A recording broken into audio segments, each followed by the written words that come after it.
Hello students, good afternoon. I hope you are all going through the lectures that I am posting in for ELT paper, especially as your mid-semester examinations are approaching.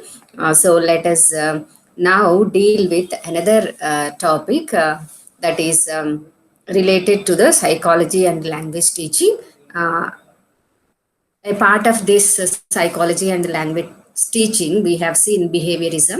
Now let us see the another approach, that is cognitivism. So cognitivism is the study in psychology that focuses on mental processes, including how people perceive, think, remember, learn, solve problems, and direct their attention to one stimulus rather than another. So, cognitivism is actually derived from the word cognition, which is a term referring to the mental processes involved in gaining knowledge and comprehension. How we um, um, how we actually gain knowledge. So this is the mental process that is involved in gaining our knowledge. What happens in our brain. As you all know, psychology is the study of mind, etc. So how we gain our knowledge, what is the process that goes on in gaining the knowledge, or knowledge is nothing but perceiving things or remembering things and learning the new things and solving the problems, etc. So cognitivism is based upon the principles of cognition in psychology, and of course it focuses on the mental processes. See the contradiction between the behavioralism and cognitivism. Behaviorism, as the name itself reveals, focuses on the behavioral patterns which are very visible, whereas in the cognitivism it focuses on the mental processes which are not visible. Of course, our mental processes, how we think or how we remember, how we learn, etc., depend upon our mental processes which are invisible. They go through in our mind. When you learn language also, of course a mental process goes in our brain or in our mind, and that is not visible to us. So, psychologists working from a cognitivist perspective seek to understand cognition. So, they try to understand cognition, how people understand or how learners understand, and what mental processes are involved in that. And after behaviorism is experimented, and how behaviorism helped the language learning processes, etc., after behaviorism they felt that it is not of that much use. Though it is useful, it might be having advantages as well as disadvantages. That is what we have discussed in the previous lecture. So after that era of behavioral practices of learning, it came to the cognitive practices of learning. So language teachers started experimenting with the cognitive principles of psychology.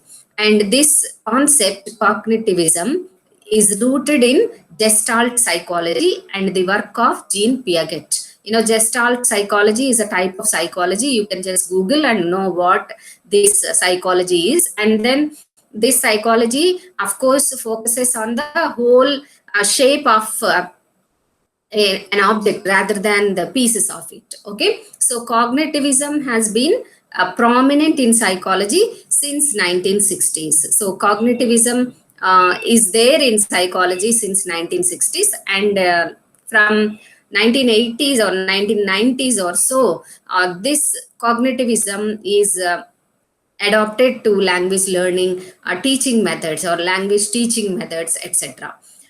It contrasts with behaviorism. This I've been telling that behaviorism is an opposition to cognitivism, where psychologists concentrate their studies on observable behavior. We have discussed behaviorism, and there we have noticed that Behaviorism is a study of observable behaviors of the learners, whereas cognitivism is the invisible, what do you say, practices that go on in the mind of the learner. So contemporary research often links cognitivism to the view that people process information as computers do. So as when you on the computer and when you keep giving the commands, the computer works. And often cognitivists, they believe that our brain also, or people also act like computers. They try to observe things, remember things, and they just apply them, etc. So according to specific rules. So this happens, we work like a computer according to some specific rules. In this way, it is related to studies in artificial intelligence. So of course, this is an advanced area where we need not touch into that. In addition, cognitivism has influenced education. So, the development of the idea of cognitivism based on human cognition has influenced education very much. As studies of how people learn potentially sheds light on how to teach most effectively. So, if we study how people learn effectively, it automatically will shed light on the techniques of teaching effectively. So that is how cognitivism has taken the front place in the development of language teaching approaches or methods. Thus, in the late 1950s, learning theories began to make a shift away from the use of behavioral models. As we have seen, the behavioral models, the behavioral model is like, um, focuses on the behavior. Till 1950s, it was very effective in language teaching approaches and methods, and now it is the cognition. And psychologists and educators began to de-emphasize their concerns with overt observable behavior. At this time, during 1950s, when the cognitivism or the cognition theory of psychology came into focus, language teaching, okay, or people who are teaching anything started focusing more on the cognitive processes rather than the overt observable behaviors, that is the visible behaviors. And then they started focusing or stressing more on complex cognitive processes. What are these processes? They are thinking, problem solving, language, concept formation, and information processing, which is named as cognitivism. See, language is also a cognitive process, because in the previous lecture also I told that language, of course, is a social phenomena which is learnt by the child when he is exposed to a certain kind of environment, which we call as the linguistic kind of environment. And there occurs a process of thinking, and then concept formation, and then information processing, even in the mind of the child who picks up the language. So cognitivism is focusing on these processes which are invisible, how they think, how they have concept formation, and how information is being processed in the mind of the learner, etc. And coming to the development of the cognitivism, within the past 4 decades, a number of authors in the field of instructional design have openly and consciously rejected many ideas of traditional behavioristic assumptions. As cognitive psychology developed, many people started experimenting with the cognitivism rather than using the behavioristic assumption. They stopped using the behavioralistic patterns in teaching language, and they started adopting the cognitive practices, analyzing the cognitive sciences. So it can be viewed as a revolution or simply a gradual evolutionary process. The development of cognitive theory actually can be considered an evolutionary process. As we have started with the grammar translation method, and then the direct method, etc.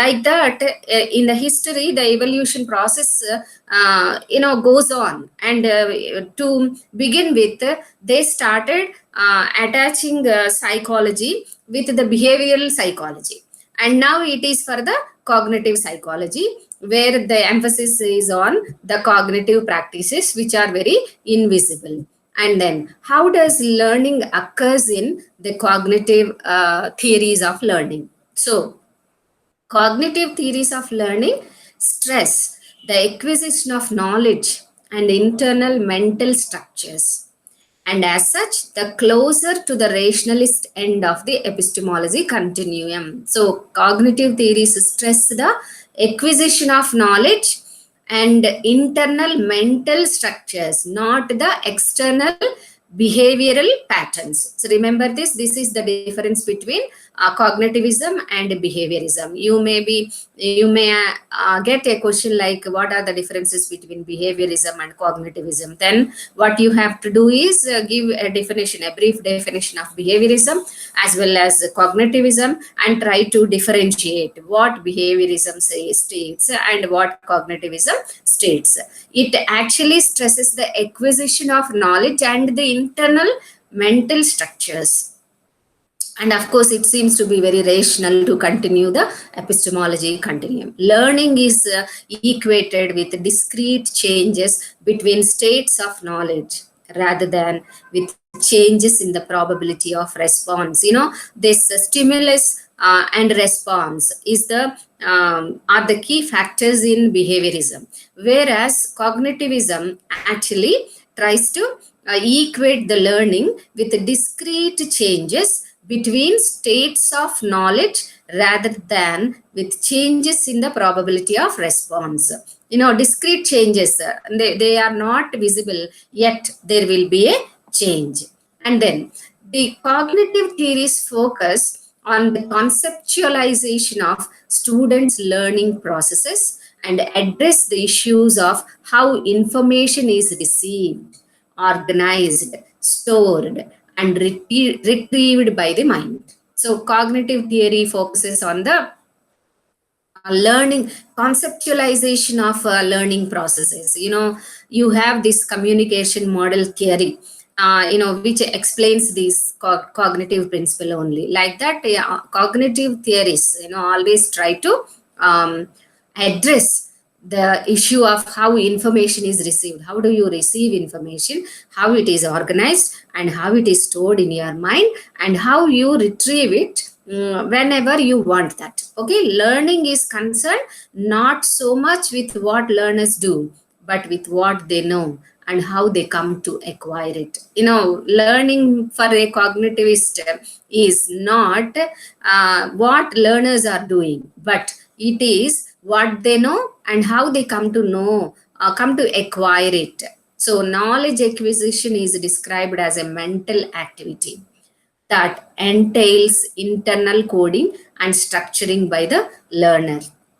So knowledge acquisition is always considered as an internal activity rather than external activity, which was considered by behaviorism.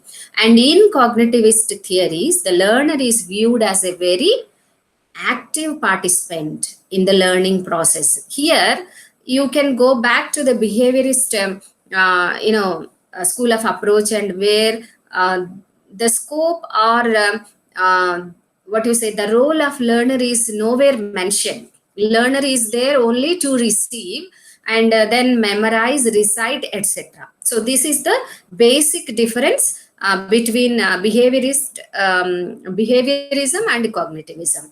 In cognitivism, learner is considered to be a very active participant and in the learning process. So learner should be very active in learning processes rather than having effective teachers, as we have stressed in behaviorism.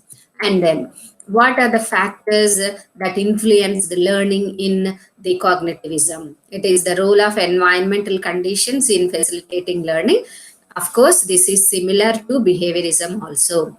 And then instructional explanations, demonstrations, illustrative examples, these we have found in behaviorism also. They have the concepts. In order to teach the concepts to the learners, the teacher or the instructor needs to explain, demonstrate, and illustrative.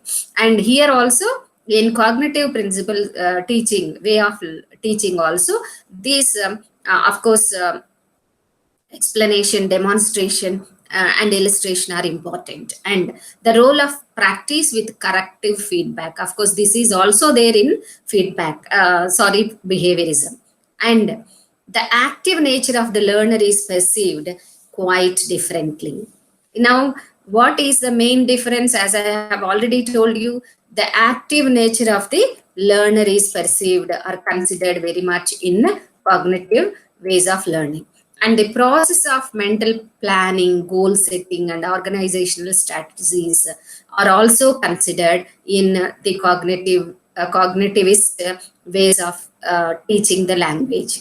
And cognitivism contends that environmental cues and instructional components alone cannot account for all the learning that results from an instructional situation. In addition to the environmental cues and the components, instructional components, what is important is the cognitive abilities of the learner. So cognitivism focuses on the cognitive abilities of the learner along with the environmental cues and instructional components, unlike the behaviorism, where behaviorism gives more importance to environmental cues and also the instructional components. Here, cognitivism and behaviorism stand in contradiction. And then, additional key elements include the way that learners attempt to code, transform, rehearse, store, and retrieve information. So, cognitivism focuses on the additional key elements like these. And learners' thoughts, beliefs, attitudes, and values are also considered to be influential in the learning process. So, cognitivism considers the learner as a person having some kind of knowledge beforehand when he comes to the learning of the second language or foreign language. So, learners are considered to be active participants, and their values, their attitudes, their beliefs are also taken as into consideration when designing the language teaching methods, etc. The real focus of the cognitive approach is on changing the learner by encouraging him or her to use appropriate learning strategies. So cognitive approach actually focuses more upon the encouragement that should be given to the learner, and so that he can use or she can use appropriate learning strategies. Now, cognition is, of course, very much related to our memory. So, what is the role of memory? As we have already seen, memory is given a prominent role in the learning processes in cognitivism. And learning results when information is stored in memory. When learning comes out, only cognitivism believes that learning will happen only when information is stored in memory. So that means memory and cognitive ways of learning a language are very much connected, and this memory is in an organized, meaningful manner. So this memory is stored not haphazardly but in a very organized and meaningful manner, so that it can be retrieved as and when the occasion comes. You know, when you learn or when you memorize some words, you know, vocabulary, etc., you must store those words, that vocabulary in your mind, so that you will be using in a given situation. So to use them, it should be stored in a very organized and meaningful manner. And teachers or designers are responsible for assisting learners in organizing that information in some optimal way. So information, these are the techniques that are used in the cognitivist learning processes.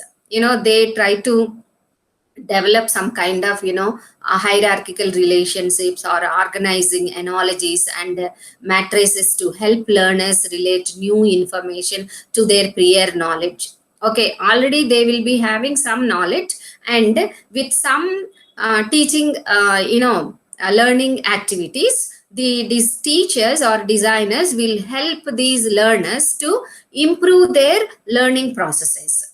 And of course, forgetting is also plays a part. If you forget the things, of course, you may not be able to access the stored information. So memory has a significant role in the cognitivism or the cognitivist ways of teaching a language. And how does the transfer occurs? How does the transfer of the information, etc.? According to cognitive theories, transfer is a function of how information is stored in memory. How internally we are able to store whatever we learn. Okay, when a learner understands how to apply knowledge in different contexts, then transfer has occurred. Transfer is a function of how information is stored in memory, and then how they apply this knowledge in different contexts, and then it is said that transfer has occurred, the transfer of information or transfer of knowledge. Understanding is seen as being composed of a knowledge base in the form of rules, concepts, and discriminations. Okay, how the learner will understand? They will understand knowledge, with a knowledge base in the form of rules, concepts, or diagrams, etc. Prior knowledge is used to establish boundary constraints for identifying the similarities and differences of novel information. Whatever the prior knowledge, when the learner comes to learn something, it is believed in cognitivism that the learner is having some kind of knowledge. And cognitivist language teaching methods try to tap on this prior knowledge, and so that they can, of course, compare and contrast and identify the similarities or differences of the new information that is being given to them. Not only must the knowledge itself be stored in memory, but the uses of that knowledge as well. Storing simply the knowledge is not enough. How to use that knowledge should also be addressed in the cognitivism. Specific instructional or real world events will trigger particular responses. Actually, if specific instructions are given or real world events are there, of course this knowledge will come out and they will try to respond whenever the situation is demanding.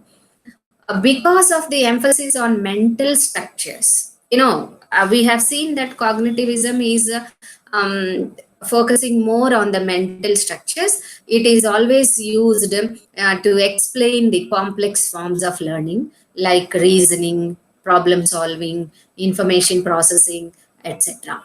Okay, however, whatever the actual goal of instruction is to communicate or transfer knowledge to the students in the most efficient, effective manner possible. Whether we teach through behaviorist models or cognitivist models, etc., the sole aim of our instruction is only to transfer knowledge to the students in a very efficient and effective manner, and that actually takes place in the cognitivist theories of teaching. Cognitive theories emphasize making knowledge meaningful and help learners organize and relate new information to the existing knowledge in memory.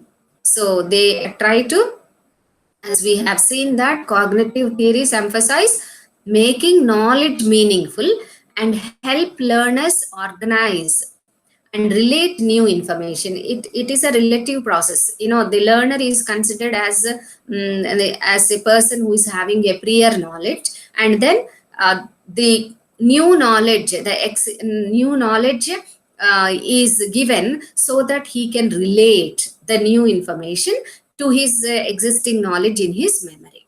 Instruction must be based on a student's existing mental structures or schema to be effective. In the cognitive teaching processes, instruction must be based on students' existing mental structures, how their mental structures are.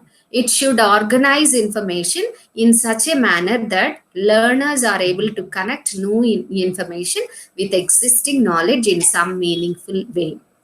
So cognitivism emphasizes that the learners should connect new information with existing knowledge. Whatever knowledge is existing in them, whatever knowledge they have stored in their memory, this knowledge should be connected to the new information that is being provided.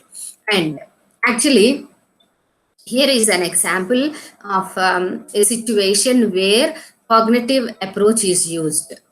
Here, I have given you these two slides for writing down this model or example. It is the example of a manager teaching what you call finance or cost benefit, the cost benefit analysis to a new employer or a new intern.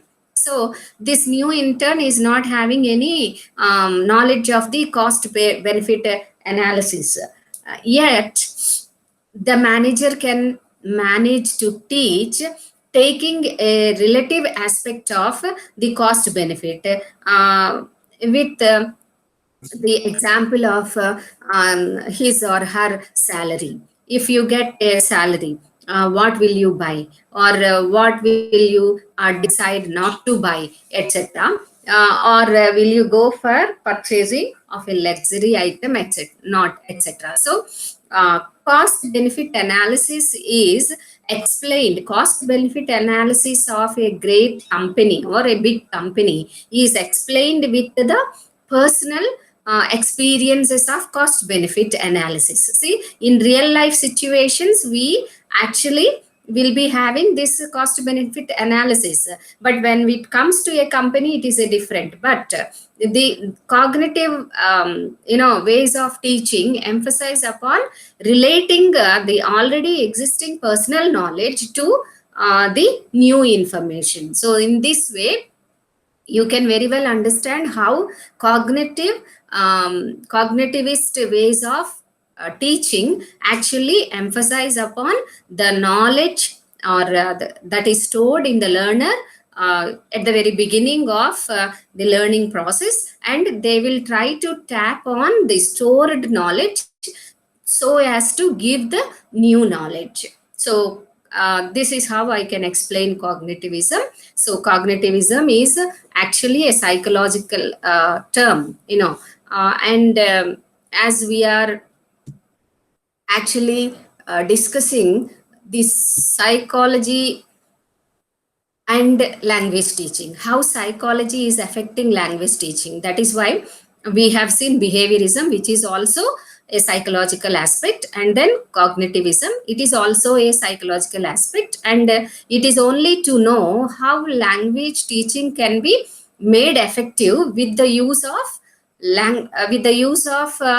the psychological knowledge on part of the instructors or teachers, and how learning the psychology of the learner will help to give a better instruction or to give a better teaching. So these are the two methods or approaches which are very effective in what you said, propelling the language teaching techniques or methods in the late 20th and of course in the early 21st century also.